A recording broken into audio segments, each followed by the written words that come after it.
Betting కోసం ఎంతకైనా తెగిస్తున్నారు scammers. హైదరాబాద్లోని ఓ అపార్ట్మెంట్నే బెట్టింగ్ సెంటర్గా మార్చేశాడు ఓ కేటుగాడు. అంతేకాదు, పోలీసులు రాకుండా ఎవరికీ పట్టుబడకుండా చుట్టూ జామర్లు ఏర్పాటు చేశాడు.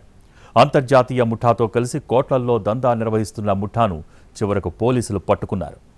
ఇక్కడ చూడండి, ఇది హైదరాబాద్ నగరం నడిబొడ్డులోని హిమాయత్ నగర్లో ఉన్న అపార్ట్మెంట్. చాలా కాస్ట్లీ ఏరియాలో ఉన్న ఈ అపార్ట్మెంట్లో పారిశ్రామికవేత్తలు, బడా బాబులు నివాసముంటారు.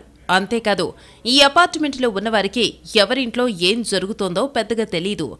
ఇలాంటి జనావాసాల మధ్య ఉండే అపార్ట్మెంట్లలో ఏకంగా బెట్టింగ్ సెంటరే ఓపెన్ చేశారు కేటుగాళ్లు. లోపలున్న వారి పర్మిషన్ ఉంటే తప్ప అపార్ట్మెంట్లోకి వెళ్లడం కష్టం. అందులో ఏకంగా అధునాతన రీతిలో హైటెక్ పరికరాలతో ఎవరికీ చిక్కకుండా జామర్లు పెట్టి మరీ బెట్టింగ్ ఆడిస్తున్నారు.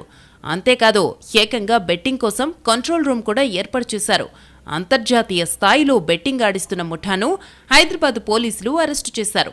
హిమాయత్ నగర్కు చెందిన శ్రీరాజ్ బూబ్ ఈ అపార్ట్మెంట్లో బెట్టింగ్ నిర్వహిస్తున్నాడు. అతనికి అంతర్జాతీయ స్థాయిలో బెట్టింగ్లు నిర్వహించే విదేశీ ఏజెంట్లతో పరిచయం ఏర్పడింది. వారి నుంచి లాగిన్ ఐడి తీసుకుని కొన్నాళ్లుగా బెట్టింగ్ నిర్వహిస్తున్నాడు.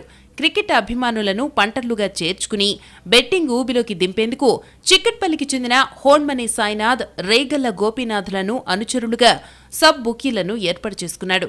వచ్చిన డబ్బులో వారికి 5% కమిషన్ ఇచ్చేలా ఒప్పందం చేసుకున్నాడు. తానుండే అపార్ట్మెంట్లోని ఫ్లాట్లోనే బెట్టింగ్ డెన్ నిర్వహిస్తున్నాడు.